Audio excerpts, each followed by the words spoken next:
pertanyaannya apa? Pahami kriteria cerita yang benar-benar hebat. Cerita yang benar-benar hebat dari segi marketing. Halo Sobat Semanggi, balik lagi dengan saya Rolando. Kita jumpa lagi di PT Solusi Kartu Indonesia. Kita jumpa lagi di segmentasi bedah buku nih. Nah, bersama rekan saya Febri Ardiansa dan Ian Darmawan. Nah, kali ini kita mau bahas tentang buku All Marketers Are Liars. Nah, semua marketer adalah pembohong. Nah, ini menarik sekali nih, kayak kita bahas tentang buku marketing. Mungkin bisa dijelaskan dulu untuk background dari buku ini dari Mas Ian mungkin. Oke. Terima kasih Mas Anwar. Buku ini saya bahasnya pakai bahasa Indonesia aja ya, judulnya ya. Semua marketing adalah pembohong. Itu judulnya. Oke. Tapi aslinya kalau dari buku ini semua marketing adalah pembohong, tapi pembohongnya dicoret karena semua marketing adalah pencerita. Iya, pencerita. Oh, di sampulnya memang seperti itu ya. Iya, nanti mungkin bisa ditampilkan di layar untuk sampul dari buku ini, menarik sekali. Jadi All Liars itu adalah pembohong itu dicoret dan di bawahnya ada tulisan tell stories atau pencerita. Oke, sekelumit dari background dari buku ini yang dikarang oleh Seth Godin. Oke. Langsung saja kita mulai untuk bedah buku kita kali ini. Dari mungkin saya infokan untuk sekilas tentang garis besar dari buku ini. Yang pertama ada mengapa harus menyampaikan lewat cerita dan kisah yang otentik ya. Ini yang dibahas dalam buku ini nih. Kemudian yang kedua, apa saja kriteria cerita yang benar-benar hebat. Nah, karena tadi marketer adalah pencerita, makanya di sini dibahas tentang cerita yang hebat seperti itu. Dan yang ketiga, kenapa pemasar juga disebut sebagai storyteller. Dan selanjutnya, apa yang perlu Anda lakukan untuk konsumen pasca konsumsi atau yang setelah beli. Kemudian yang terakhir, bagaimana menemukan komunitas yang tepat. Nah, ini mungkin nggak bisa kita bahas semua, nanti parsial aja kita urut dari yang pertama, kita kupas dari awal seperti itu ya. Iya, benar. Oke, langsung saja mungkin saya lempar nih. Siap. Yang pertama dari siapa nih? Oke, dari saya. Oke, dari Pak Febri ya. Mungkin bisa dijelaskan untuk pemahaman tentang itu. Jadi kalau ketika saya melihat buku ini masalah marketing ya kan, all marketer is a liar ya kan, jadi semua pembohong. Kenapa dicoret menjadi bercerita, ada tell story. Jadi pada dasarnya itu di buku ini menjelaskan bahwa seseorang itu untuk meyakinkan diri sendiri itu pasti ada ya kan. Betul. Jadi dari buku ini itu menjelaskan salah satu contohnya, seseorang yang bekerja sebagai marketing, dia pasti akan meyakinkan apa yang dia lihat secara otentik, salah satunya kan. Nah, maka dari situ kita di buku ini menjelaskan adanya self-fulfilling self ya, the truth ya kan. Jadi dia itu meyakinkan bahwa barang ini ataupun barang yang akan dipromosikan ya kan atau ditawarkan itu adalah yang benar-benar sekali ya kan. Jadi seperti itu. Kalau yang saya lihat garis besarnya memang sebelum dia melakukan pemasaran, dia akan meyakinkan terlebih dahulu apa yang dia lihat secara otentik. Maka dari situlah seorang pemasaran di sini disebut dengan tell stories. Makanya dicoret di situ, liar is not the truth, but the story is the truth. Yes. Berarti mungkin secara garis besar kita bisa tarik ya, sebagai seorang marketer atau sales, sebelum meyakinkan orang lain, dirinya sendiri harus yakin terlebih dahulu terhadap apa yang ditawarkan atau apa yang dijual seperti itu. Kalau dari Mas Ian sendiri nih, seperti apa untuk gambaran dari buku ini? Kalau Pak Febri tadi menyangkutkan dengan hal pribadi ya. Kalau saya lebih membaca dari teori marketing itu sendiri. Jadi semenjak Seth Godin ini menulis buku pada mungkin kalau nggak salah tahun 2019 ya. 2019, betul. Nah, pada sebelum waktu itu mungkin marketing adalah ya seperti apa yang judul buku itu tadi bilang, semua marketing adalah pembohong kayak gitu. Karena kita yakin ya, persepsi ya kan? Iya, persepsi. Memang beberapa orang, beberapa orang memang melihat marketer atau sales mungkin itu lebih dekat kan.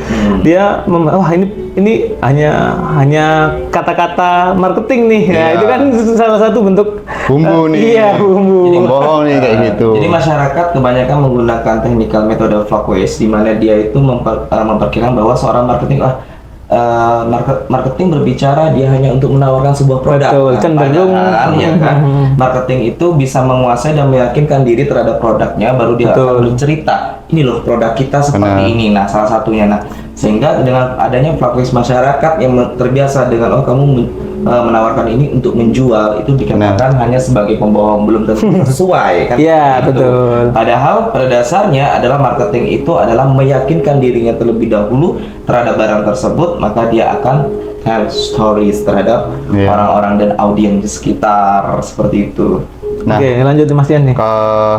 Dari situ Seth Godin itu menulis sebuah metode baru marketing, bahwa sebenarnya marketing itu adalah bagaimana cara orang atau seorang profesi, ya kita anggaplah profesi itu, bagaimana dia bisa bercerita tentang produknya, tentang jasanya, tentang dirinya sendiri. Jadi bahkan dari tahun 2019 itu mungkin ini kan orang Amerika ya, Seth Godin itu orang Amerika, penulis dan pebisnis gitulah, seorang marketing dari Amerika.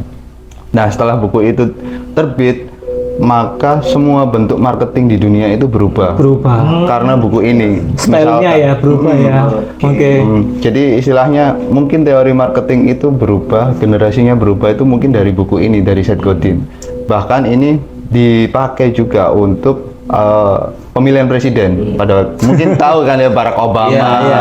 Dia adalah presiden pertama berkulit hitam di Amerika. Nah, itu adalah proses yang panjang.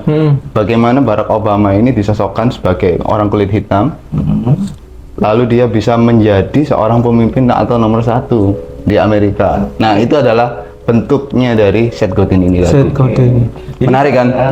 Menarik sekali ya buku ini ya. Di samping dengan adanya mungkin teori tertentu yang digabung dengan adanya lapangan, ya kan, kita bisa melihat sekali jika teman-teman bisa membaca buku ini, bisa belajar masalah marketing dan mempercayakan dirinya untuk bisa memindset dalam diri kita bahwa marketing itu seperti ini caranya, seperti itu ya untuk buku ini. Ya, saya setuju sih, karena marketing itu memang persepsi sih.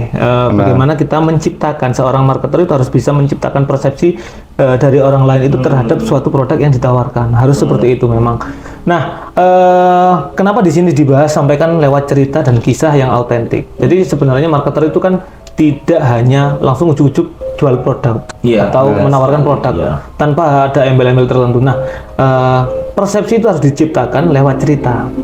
Kalau kita tarik ya, di era sekarang kan ada namanya desain, ada yang namanya videografi, itu juga mengarah ke marketing. Sebenarnya itu juga bercerita loh. Benar nggak teman-teman? Gambar itu sebenarnya punya cerita juga. Pasti ketika kita melihat gambar tertentu atau yang mungkin iklan dan sebagainya, dia berusaha menceritakan poin-poin atau benefit-benefit dari produk yang ditawarkan. Tentunya menimbulkan persepsi dari pembaca, oh ternyata produknya seperti ini loh, ada fitur ini loh. Nah, itu kan juga bentuk cerita. Jadi cerita yang digambarkan di sini bukan hanya lewat melalui kata-kata dan sebagainya, tapi memang bentuk marketing itu berubah. Bisa terbentuk melalui gambar tadi ataupun video. Sekarang lagi hit kan bisa diupload di TikTok, ada platformnya sendiri ya, TikTok, Instagram dan YouTube dan sebagainya. Itu juga pasti ada kisah atau cerita yang mungkin bisa menggambarkan persepsi dari calon customer seperti itu sih kalau menurut saya. Oke. Lanjut ya. Kemudian yang berikutnya ini subbab yang berikutnya, pahami kriteria cerita yang benar-benar hebat. Nah, ini ada beberapa poin, mungkin bisa dijelaskan salah satu ya dari Mas Ian, silakan. Pertanyaan apa? Pahami kriteria cerita yang benar-benar hebat. Cerita yang benar-benar hebat dari segi marketing. Cerita yang benar-benar hebat. Dari bab atau dari poin yang telah saya baca ya dari buku Seth Godin, ini itu kita harus melakukan riset dulu, di mana setiap perusahaan, di mana setiap usaha, bentuknya jasa, produk, atau bentuknya manufaktur, distribusi dan lain-lain, kita harus tahu sendiri siapakah target orang yang harus kita capai gitu. Misalkan target tentukan dulu target audiensnya ya. Target audiens. Kalau bahasa marketingnya. Tapi kalau kita pakai bahasa Seth Godin, kita temukan dulu siapa target audiens, bukan betul. target pencerita kita yang mendengar cerita kita. Nah, kita bisa olah itu. Bagaimana diksinya, bagaimana kita cara kosakatanya, mungkin polanya dan sebagainya gitu ya. Visualnya juga, desainnya seperti itu. Oke, jadi yang pertama kita tentukan dulu atau siapa nih yang mau dengerin cerita kita. Kalau memang tadi bahasanya Seth Godin ya, siapa nih yang mau dengerin cerita kita. Terus setelah tahu audiens atau orang yang tertarik dengan cerita kita bikin cerita itu menarik menurut versi mereka, seperti itu ya. Benar. Oke. Kemudian yang selanjutnya di sini saya lanjut saja untuk segmen berikutnya. Pemasar bukanlah pembohong.